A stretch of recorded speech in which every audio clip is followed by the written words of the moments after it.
bom dia, boa tarde, boa noite, boa madrugada. Meu nome é Sidney Martins, sou professor de língua portuguesa aqui do LAC Concursos, o maior site de videoaulas do Brasil, quiçá das Américas. É com imenso prazer que hoje a gente começa o nosso módulo de língua portuguesa.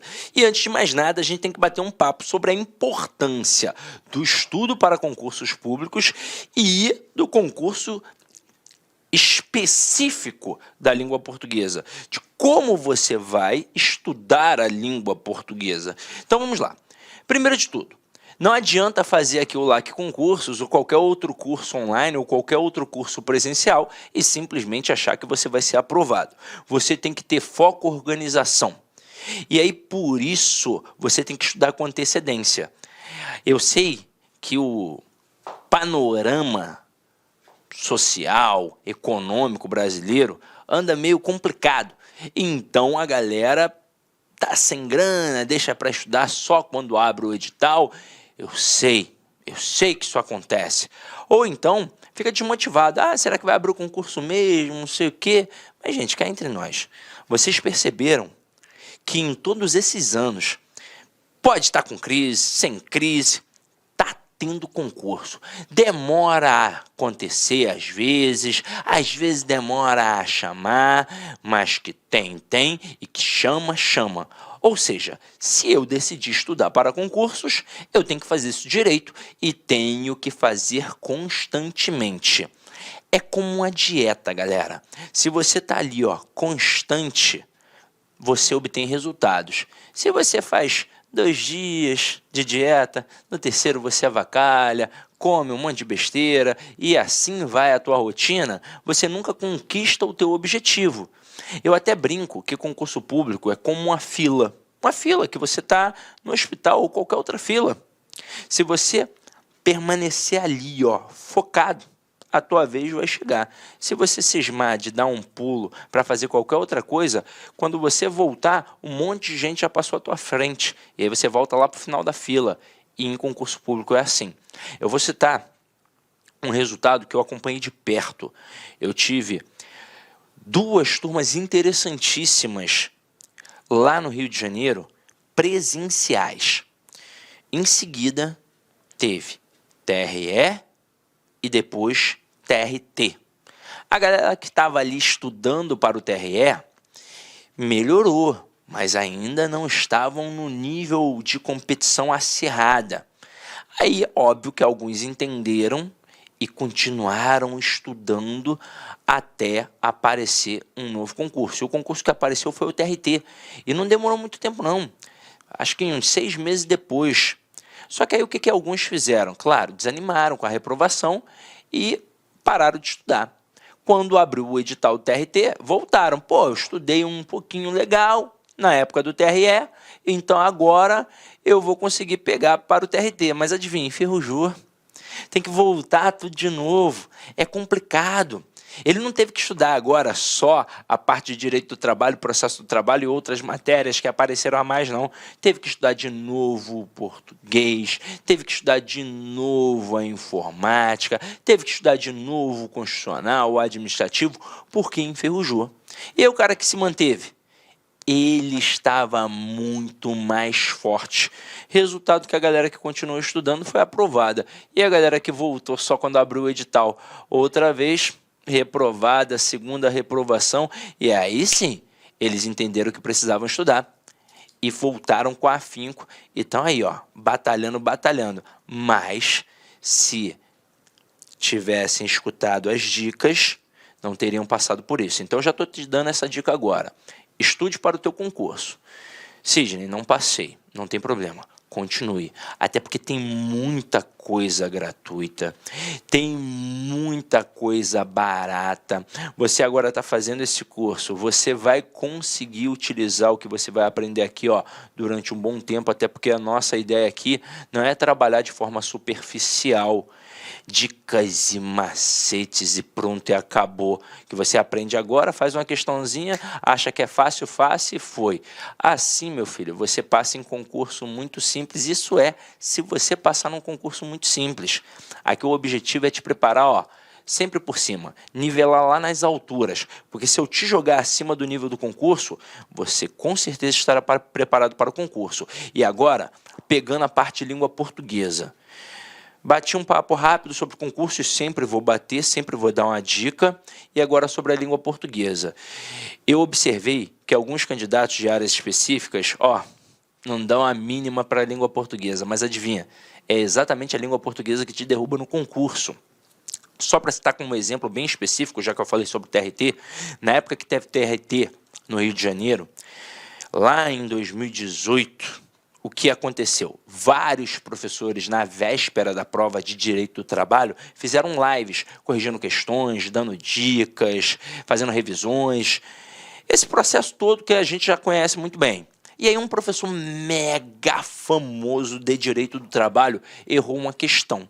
Não por falta de conhecimento jurídico, longe disso, ele sabe muito, é fera, um dos mais famosos. Mas ele errou a questão por falta de conhecimento linguístico. Apareceu lá no meio uma questão de uma conjunção concessiva, um embora, um simples embora. Só que ele não pegou pelo valor do embora, pegou como valor do porém. Como assim, Sidney? O embora é uma conjunção concessiva, indica uma oposição, só que é uma oposição minimizada. Logo, logo eu vou falar um pouquinho melhor sobre isso com vocês. E o porém também indica uma oposição, só que é uma oposição enfatizada. A troca de uma conjunção por outra é o suficiente para alterar completamente o sentido do enunciado. E foi exatamente isso que aconteceu. Por isso ele errou a questão. Agora imagina, o cara que só faz isso da vida, que detalhe é fera, um dos melhores do Brasil, errou a questão. Imagina eu, imagina o leigo. Então não pode dar mole. E várias questões de direito você acerta pelo simples conhecimento do posicionamento dos termos, da distribuição ali que é feita por pronomes. Então você tem que entender língua portuguesa para compreender o enunciado de outras questões que estão nas outras partes da prova e mandar muito bem. Eu tenho um amigo que é professor de direito e ele diz que numa prova que tem 100 questões, com várias matérias, às vezes 12, 13 matérias diferentes, a língua portuguesa está presente nas 100 questões. Isso não sou eu que estou dizendo. Isso é um professor de direito que diz. Então, você tem que entender que a língua portuguesa vai ser o carro-chefe para fazer você passar na prova. E agora a gente vai bater um papo sobre a língua de fato em si. Por que normalmente os alunos têm tanta dificuldade? Porque na escola a gente normalmente aprende de forma bagunçada. Você pode ver que tem um professor de gramática, um professor de redação e um professor de interpretação. É assim que funciona. E aí, no final das contas, o aluno fica meio sem entender o que é gramática, o que é interpretação, o que é redação. E a verdade é que não precisa ter essa divisão. Tudo está interligado. Para um concurso, para um cursinho se organizar e distribuir as aulas, é necessário que ele divida. Mas, gente, tudo está interligado. Você só faz uma análise textual se antes fizer uma análise gramatical. Não tem como pular etapas. E uma redação nada mais é do que uma interpretação ao contrário. Pega, por exemplo, um texto, qualquer tipo de texto, uma narrativa, e faça a leitura. Na hora em que você pega um texto para ler, o que você quer? Compreendê-lo. Você quer entender, então você precisa fazer perguntas. Num texto narrativo, você vai fazer as famosas 4 perguntinhas do texto narrativo. Quando aquilo aconteceu, onde aquilo aconteceu, como aquilo aconteceu e quem participou. E se você tiver de produzir, ora, você vai ter que responder a estas 4 perguntas. Quando, onde, como e quem. Ah, mas professor, hoje em dia eles cobram mais a dissertação no concurso público e eu também concordo com você.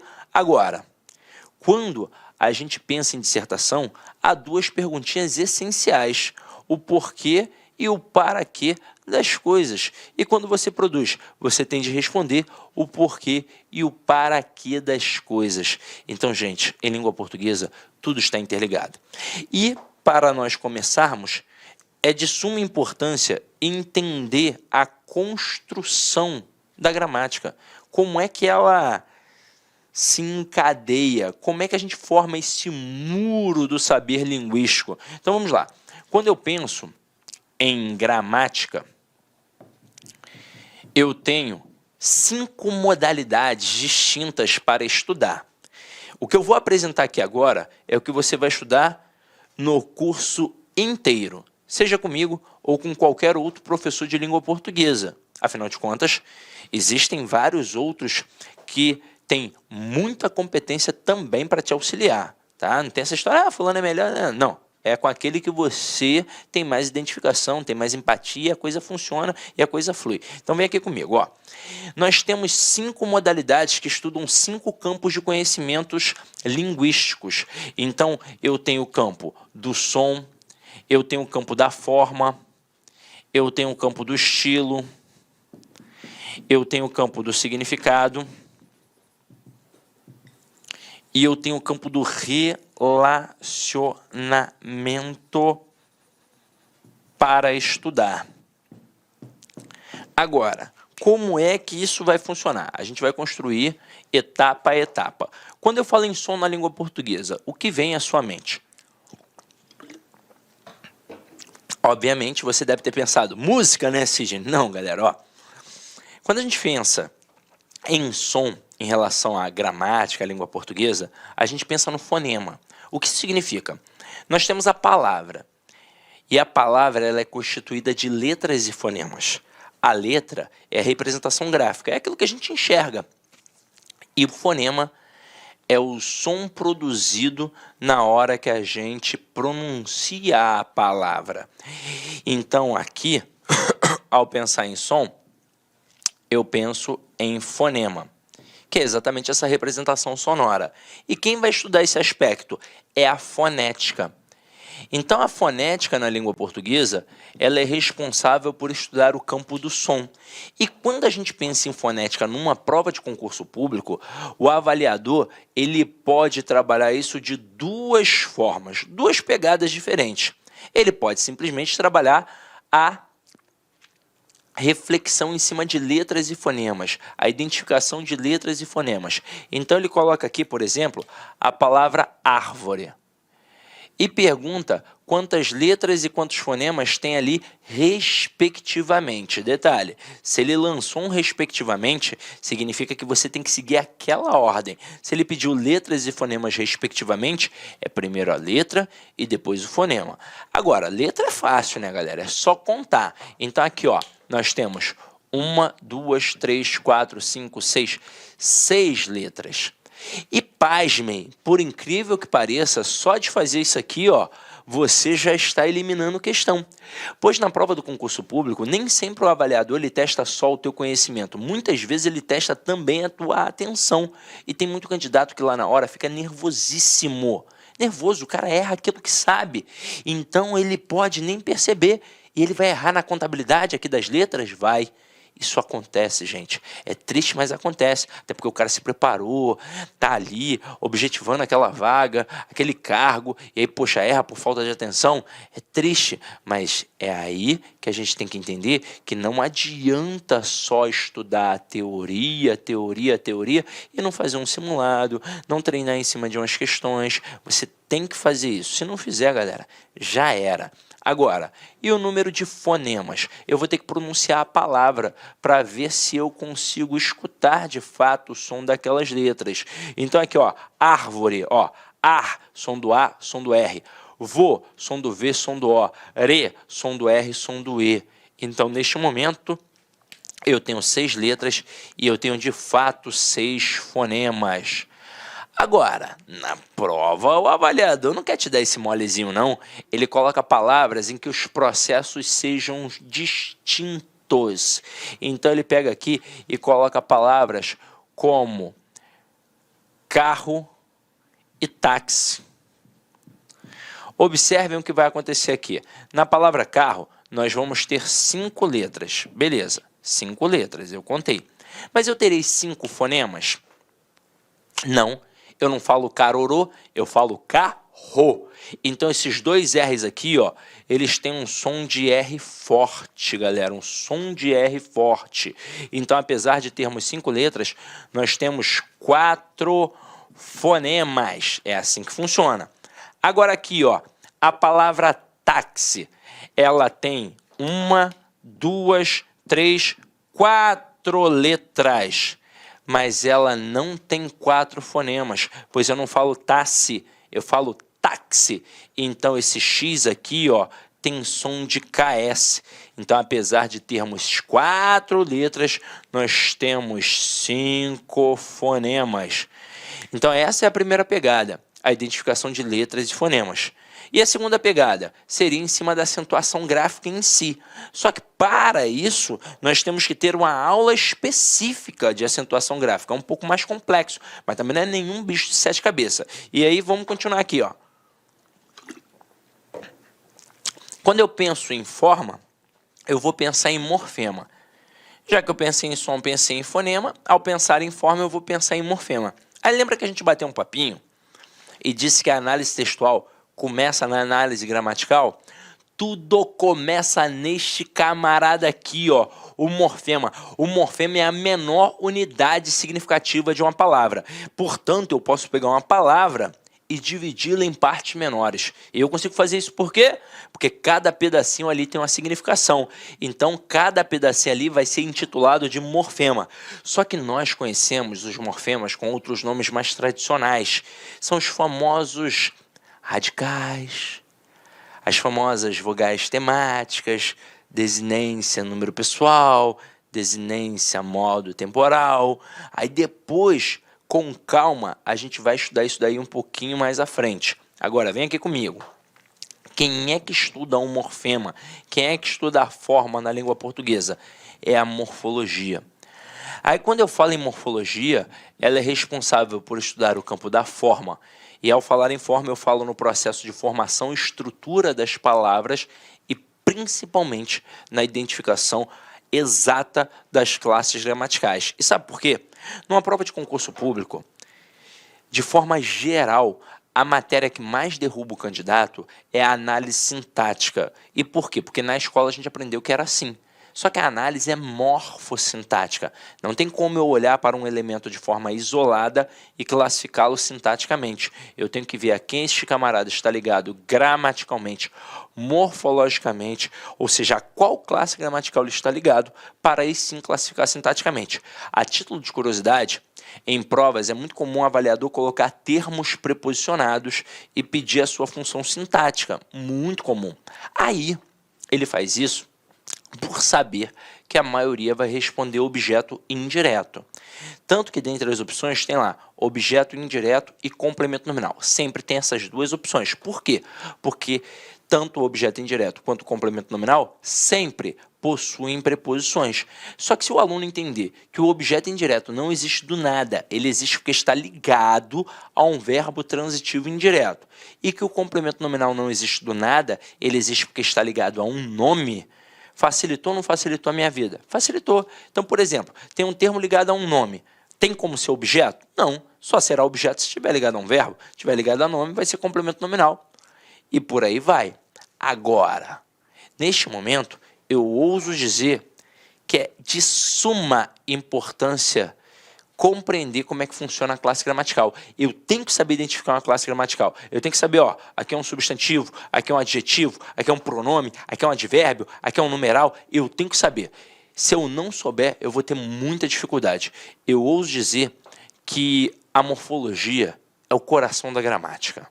Se eu souber morfologia, todo o resto fica muito mais fácil. Se eu não souber, todo o resto ficará muito mais penoso. É por isso que a nossa aula hoje gira em torno das classes gramaticais. Então, cuidado. Espera um pouquinho que a gente vai ver. E em seguida, o estilo que vai ser estudado por quem? Pela estilística. E a estilística é a modalidade da gramática mais complexa, porque ela é o elo entre a gramática e a literatura. Tudo que tem de paralelismo, tudo que tem de figuras de linguagem está aqui. Só que é o seguinte, isso é muito complexo. Muito provavelmente você não estudou isso a fundo. Só estuda isso a fundo quem fez uma excelente faculdade de letras ou quem fez uma excelente faculdade de direito, muito provavelmente quando for estudar para magistratura, quando estudou oratória. Se não for o caso, você nunca estudou isso a fundo. Estudou de forma superficial. Agora, o que eu vou fazer? Eu vou pegar os elementos importantes que tem aqui e vou jogar para cá, ó. para o campo do significado. Este sim, na prova do concurso público, é violento. E ao pensar em significado, eu penso em ideia. Isso me remete à palavra sema, que faz pensar em semântica. E por que eu mencionei a palavra ideia quando eu coloquei aqui, ó, sema, de semântica? Pois é exatamente isso que ela significa. Vamos lá. A título de curiosidade, como é que a gente chama um sinal de trânsito? Semáforo.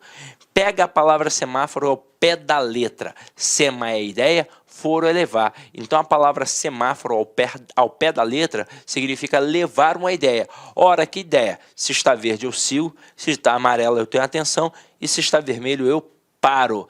Agora, por que isso aqui é muito importante para nós? Porque está ligado a um tópico mega importante do nosso edital, que é a parte de análise textual, compreensão e interpretação de textos. Então aqui, ó.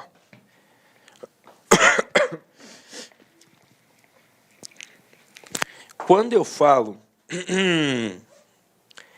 em semântica, eu vou até apagar esse quadrinho. Depois você anota aí, né? Já está anotado. Ó, quando eu falo em semântica,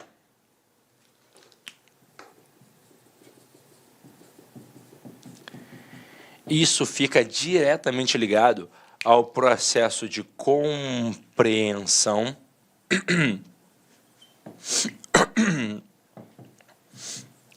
e interpretação de textos.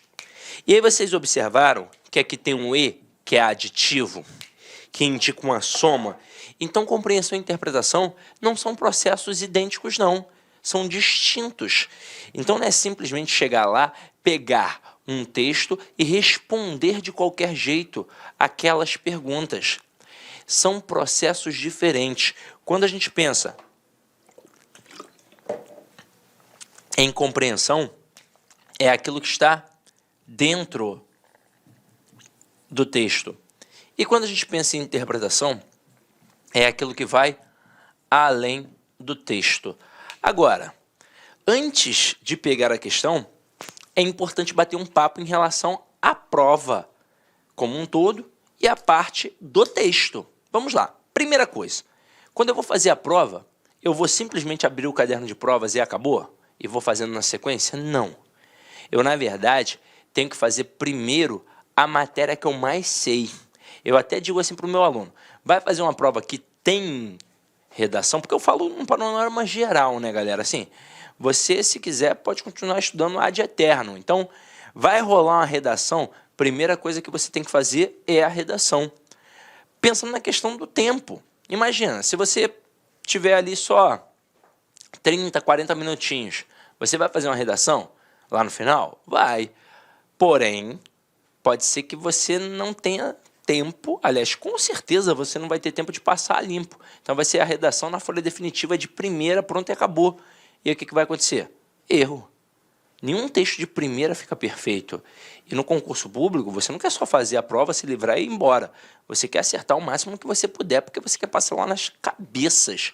Então, o ideal é você começar pela redação na folha de rascunho. Aí terminei.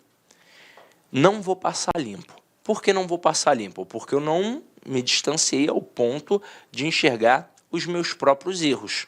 Então, deixo para depois. E agora eu vou para o caderno de provas. E eu vou começar por qual matéria? Pela que eu menos sei ou pela aquela que eu mais sei? Tem que ser pela que você mais sabe. Porque se você começar pela que você menos sabe, isso pode ser um tiro no pé, porque você não sabe. Então não adianta achar que você vai ter mais tempo, que você vai ter mais disposição, que você vai conseguir acertar. Você vai pegar a primeira questão e vai errar. Vai pegar a segunda questão e vai errar. Vai pegar a terceira questão, não vai nem entender o que ela está perguntando. E aí você vai se teletransportar de forma negativa naquele momento. Você vai empregar ali o verbo gastar. E você vai pensar assim, poxa, gastei tempo e gastei dinheiro, deixei de estar com os meus amigos, com a minha família e não valeu a pena. O que eu estudei não está caindo. Agora, faz o contrário. Começa pela matéria que você mais sabe. Porque se você começa assim, gente, tua autoestima vai lá embaixo. Teu psicológico fica abatido. Então você perde a prova. Agora, começa pela que você mais sabe. Vai pegar a primeira questão, vai acertar. Vai pegar a segunda questão, vai acertar. Na terceira, vai se teletransportar da mesma forma. Só que agora, de forma positiva. Vai parar de empregar o verbo gastar e agora vai entrar quem aí? O verbo investir. Então você vai pensar assim, valeu a pena ter investido tempo, ter investido dinheiro, pois aquilo que eu estudei está caindo. E é, ó, tua autoestima vai lá nas alturas, você ganha confiança, você fica mais forte, você ganha a prova. E aí você vai terminar. Você vai deixar a matéria que você menos sabe lá para o final. Menos sabe. Sabe mesmo? E se porventura as 5 últimas você não sabe de jeito nenhum, mas não é aquilo assim, eu estou em dúvida entre a A e a B. Não, você não sabe de jeito nenhum. O que você vai fazer? A técnica do chute, meu amigo. Você vai olhar, vai ver qual foi a opção que você menos marcou. E a opção que eu menos marquei foi a letra D, gente. Chuta as 5D e pronto, acabou e vai adiante. Vai dar certo, vai por mim. Aí agora, terminei a prova. Vou passar a redação a limpo? Não. Eu vou pedir para ir ao banheiro, vou pedir para beber uma água. Inicialmente eu quero pedir licença para vocês porque atrapalhei os seus estudos, mas essa videoaula é uma videoaula demonstrativa do site LAC Concursos. Eu sou o professor LAC, especialista em concurso público. Somente em 2022, isso mesmo, eu já tive a oportunidade de ser aprovado em 7 concursos públicos. Eu estou aqui para te ajudar. Gostou dessa videoaula? Quer continuar assistindo? Aliás, quer fazer o nosso curso completaço? Inclusive com Personal Coach, que eu estudo em regime de metas, na qual eu tenho certeza absoluta, se você cumprir todas as nossas orientações pedagógicas, cumprir as nossas metas de estudos lá no dia da prova, no dia 4 de dezembro, salvo engano, né? É isso mesmo, dia 4 de dezembro você vai fazer uma excelente prova para o sócio educativo do Espírito Santo. São 400 vagas, mas cadastro de reserva. Eles vão habilitar milhares de pessoas e muitas pessoas serão convocadas além do cadastro de reserva. Por quê, professor? Porque são 2 anos de validade por mais 2, 4 anos de validade. Professor, quanto custa o curso da LAC Concurso? Apenas 10 parcelinhas de R$30. É isso mesmo, 10 parcelinhas de R$30 você vai ter esse curso super completo, atualizado, atualizadíssimo. Será o melhor investimento de sua vida, o melhor custo-benefício da sua vida, 10 parcelinhas de R$30. Gostou? Então vem comigo, vem estudar aqui na LAC Concurso, tem um link aqui embaixo onde você vai diretamente fazer a sua matrícula no site da LAC Concursos.